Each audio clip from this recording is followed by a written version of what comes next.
I had a parent asking me about potty training a bunch and realized every single family I had coming into the clinic really needed support with that. So I made a simple video on it, and the algorithm was like, oh, heck yeah, we are going to push this hard. Yes. And then I had thousands of families in my DMs and my comments, and were like, we need you. How can we work with you? We need your help. What are we supposed to do about this? So I just would try to post about anything else other than potty training, and the algorithm would be like, wrong. And then I'd post about potty training. I was like, woo! So yeah, so funny. I went down that path, and I'm still kind of on it. Now I post a little bit more school-based stuff and all of the things, but there was like a year or two where I was strictly posting potty training, and it's great. I mean, the families that I was able to help and was working with directly is just crazy. It's crazy how many people were like, no one else would listen to us. Our pediatricians, even their GI specialists, no one knew how to support them, or they would give them one little ounce of information and then just leave them hanging. Welcome to All Things Sensory by Harkla, your go-to podcast for practical insights on sensory processing and development from an occupational therapy perspective. Welcome to All Things Sensory by Harkla. We're so happy to have you here today. I'm Rachel. And I'm Amanda. And today is Amanda's very first podcast episode with us here today. I am so excited to be here. This feels so goofy. I know. I've been watching for so long and obsessed with this little nook and corner, and here we are. It's the real deal. Yeah. It's crazy. So for those of you who don't know, we have a new host with us here. This is Amanda. She's an occupational therapist, and today is going to be spent getting to know her and welcoming her to the podcast. Yeah, I am so excited to finally be here. It feels surreal, but this is day 4 of you being here in Boise. Yes. And I think we just need to kind of jump in and let you explain what your background is, how you got here, where your area of expertise is, and we'll just kind of go from there. Yeah, I love it. Yeah, so I have been a pediatric occupational therapist for 5-6 years now. I think 6 years, which is kind of crazy. I graduated in 2019 from the University of St. Augustine in beautiful Florida, and now I live in Charleston, South Carolina, like the prettiest place ever. Very much the opposite side of the country as Boise. Yeah, I didn't actually know where Boise, Idaho was. Maybe that's telling too much that I don't know my U.S. honestly, map. I think that most people probably don't know where it is. No. And when this conversation started about me potentially coming on with the team here at Harkla, I was like, where is Idaho? And I looked it up and I was like, oh my gosh, that's really far away. So my fiance was like, I mean, why don't you just go check it out, see what it's like out there? And yeah, the city is so adorable. We couldn't quite talk you into moving here though. No, yeah, absolutely not. That was like early on. I was like, yeah, you're not going to get me there, but like I will love to come out there. So I'll be working kind of in a hybrid type position. Yeah. So I still get to enjoy my beautiful East Coast and come out here. And so I've been practicing occupational therapy on the East Coast between Charlotte, North Carolina, and Charleston, South Carolina, since I graduated, doing all of the pediatric things, clinic-based, early intervention, a little bit of pelvic floor sprinkled in over the last few years, and school-based I've been in for about a year now, and absolutely obsessed with that angle of pediatrics too. So it's just been such an awesome OT journey, and I'm excited to see it kind of come full circle to help support families in this new, unique way. Yeah, which this area of practice, which I guess is not technically an area of practice, but it's fun because you really get to, I mean, you are literally in the ears of parents, right? Parents are listening to this information, and so many people are actually implementing what we're saying and what we're recommending. And so it's cool to be able to have that impact, which is honestly why we started the podcast to begin with. Yeah. To get families to understand what we're doing in occupational therapy, and here's what you can do at home. And these are our people. Yeah. Because so often we work with clients who their families may not be as invested, or we can't get them to carry over. But these parents who we're talking to are the ones who are like, okay, we're here, we're doing it, we're putting in the work, we're doing the hard things. And same for therapists. Mm-hmm. You know, we're in the ears again of the therapists who are listening to the extra information on the way to work like you always did. You know, they're taking the time to learn more. They're not just going in and, you know, working for a paycheck and then leaving at the end of the day. They're invested. Yeah, it's so true. I feel like I listen to podcasts constantly just because I'm trying to seek out information. I don't necessarily need CEUs all the time. You know, I'm like, oh, I need a new fresh treatment idea, or I saw this. I'm like, let me find an episode on that I can listen to over this 30 minutes or an hour. So I feel like this is such a helpful way to reach the ears of so many other people that just need support in any ways, especially with sensory stuff. It's so complex and so hard to understand until you listen to it over and over again and you're like, all right, now I get this. Exactly. Another interesting component to our new dynamic is social media. Obviously, you all know that we're all on social media these days, and Amanda's story as to how she started on social media as well as how she kind of got into her niche is very fun. Yeah. So why don't you share that with all of us? Yeah, definitely. So when I was working in a clinic years ago, it was one of my first years practicing. They just wanted some extra stuff to add to their website for parent handouts and things. So I was helping create those things. And this was before the time of Canva. So it was really time consuming to do stuff like that. And I was creating little videos of how to use my little fine motor tennis ball game and putty and things like that. And so I was like, let me try to run this into a social media platform and reach more people than just the parents that were attending our clinic. And that was like during COVID and all of the dancing TikTok. So all of my information at that point was like in those videos where you'd put your hands up and down, you'd be like pointing to like the captions on the screen. It was a little chaotic. Please. Yeah, I don't want you to scroll back and find those. At 4 a.m. when I can't sleep. I'm just like, let's see Amanda in 2021. It's not fun. It's not fun. I was cute though, you know, young in my 20s, just doing it. We've all been there. Trust me. It was fun. But then I had a parent asking me about potty training a bunch and realized every single family I had coming into the clinic really needed support with that. So I made a simple video on it. Honestly, I feel like I wasn't necessarily an expert on that topic at the time, just going off of what I knew. And the algorithm was like, oh, heck yeah, we are going to push this hard. And then I had thousands of families in my DMs and my comments and were like, we need you. How can we work with you? We need your help. What are we supposed to do about this? And I was like, oh my gosh, I don't know what I'm talking about. And so I was like, what courses can I take to learn everything and anything there is to know about potty training and constipation and the pelvic floor? So yeah, I just started diving in. It took like 2 years of me just constantly finding new courses and saving up money to take courses. They're expensive.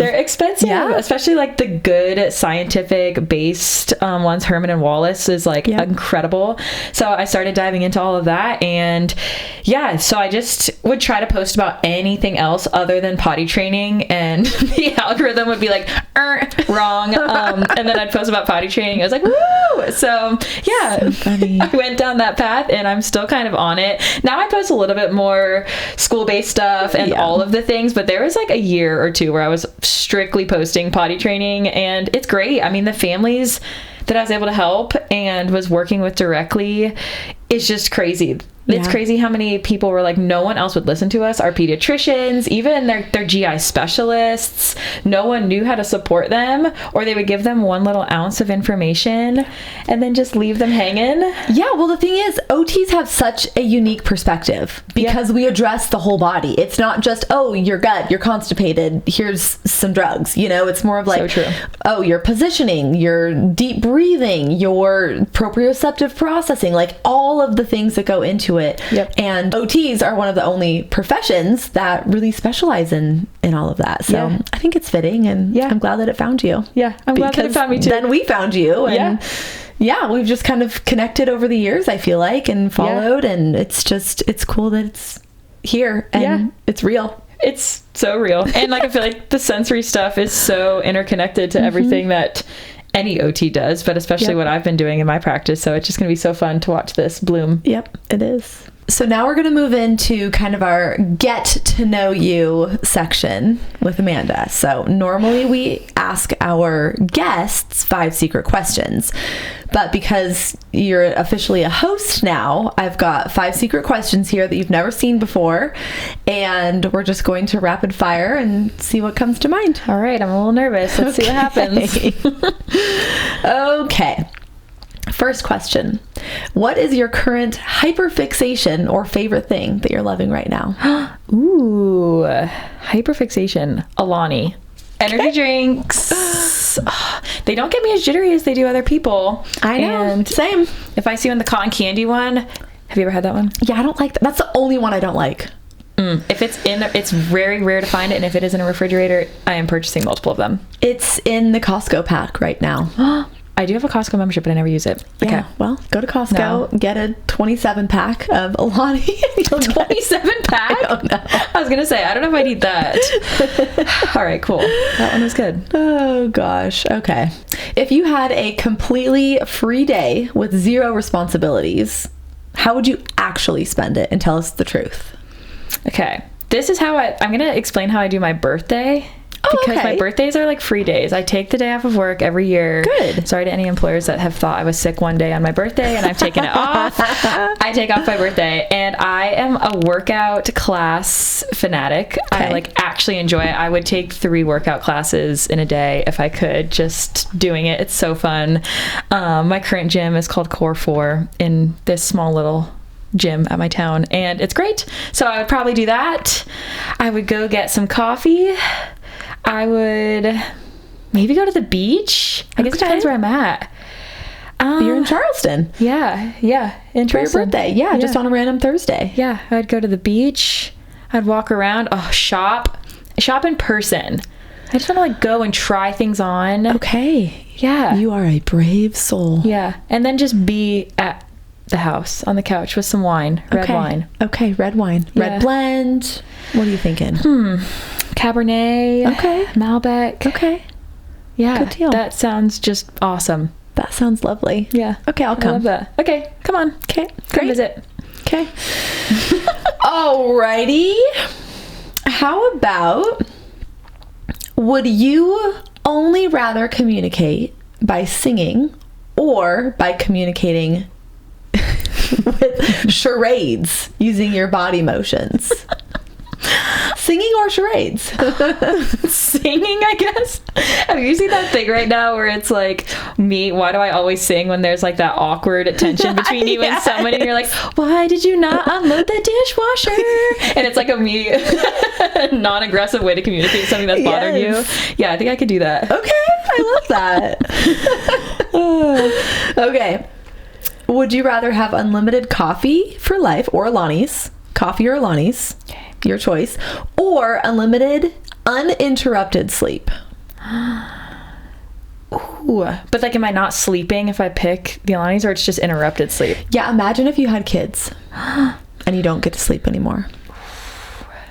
I think I'm gonna have to pick uninterrupted sleep, only because you're talking about the kids thing. Because right now I have uninterrupted sleep, and I'm trying to picture if I ever didn't, which one day I will, hopefully, when I have kids. Yeah. But hopefully they just don't interrupt it that much. But yeah, I think I'm gonna have to go with that for my future self when we come back to this episode one day. Okay, yeah. We will listen to this in like a year and see where we're at. Oh yeah. See what's similar and what's different. Okay, last question, and the best one of them all, which you obviously know this question. What is your sensory quirk? Ooh. Okay, sensory quirk. I think I'm gonna have to go with, I'm bothered by weird background noises sometimes. Like, not all things, but like in the bathroom, if I come home and the bathroom fan is left on, even I can hear it from when I walk in the front door, even if it's going on upstairs, and it just immediately, I catch myself and I'm like, oh, that noise. I don't know why, but I sleep with white noise. What feeling does it give you though? Like, it stops me in my track, tracks and like my whole body just like freezes, like I'm angry. I don't know. Interesting. Well, here's the thing. You're in control of the white noise. True. Right? Yeah. But you're not maybe if you left the bathroom fan on, it wouldn't bother you as much. It doesn't bother me when I'm in the shower, but like if I forget to turn it off and I'm like going and doing stuff around my room and realize it's still on, I have to like run over and shut it off. It's done. It's the end. That and like biting the skin off my lips. That's another weird one. I don't know if that's a nervous tick. Interesting. But yeah, I don't wear enough chapstick, so I think it's just there. And I also do that a lot, I've noticed. And so I'm like, maybe that's a sensory thing that I do. A regulation like an oral sensory. technique. Yeah. Okay. I need to stop it. I need to go put some chapstick on while we're thinking about it. Okay. Yeah. Well, now we all know your deepest, darkest secrets. Yeah, really, you guys do. Yep. It's a lot. It's official. All right. Now it is official. Amanda is here. The cat's out of the bag. You know her, you can empathize with her, you understand her sensory needs. We just encourage you to take a minute and welcome her in the comments and make sure that you're subscribed, because you're going to continue hearing from her. You're going to hear from me within the next couple of weeks as we continue this transition and as she finishes out her school contract, because we don't want to interrupt that. Yeah. So within the next couple of weeks and months, we'll be here full time, rocking and rolling. Yeah, I'm so excited, Rachel. You are just incredible, awesome. I've been a listener for so long, so it feels like just fun to be here. Emotional. This is the first episode. I have been here all week, but it's just different, kind of being in the chair, getting to chat. I know, it's real now. I love it. I'm so happy to be here. This team is incredible, so this is going to be awesome. Yay, well, we're so happy to have you. Yeah, love it. And we'll be back next week for another podcast. Bye. Thank you so much for listening to All Things Sensory by Harkla. You can find links and resources from today's conversation right in the description of this episode. If you want to connect, ask a question, or share what resonated with you, come find us on Instagram at All Things Sensory Podcast. We'd love to hear from you. As a podcast listener, you get 10% off your first order at Harkla. Just use the code SENSORY at checkout or head to harkla.co/sensory to get started. We're so grateful you're here and honored to be a part of your journey. Everything we share here is for educational purposes only and reflects our professional experience. It isn't medical advice. Please consult your healthcare provider for support specific to your child. Thanks again for listening, and we'll see you next time.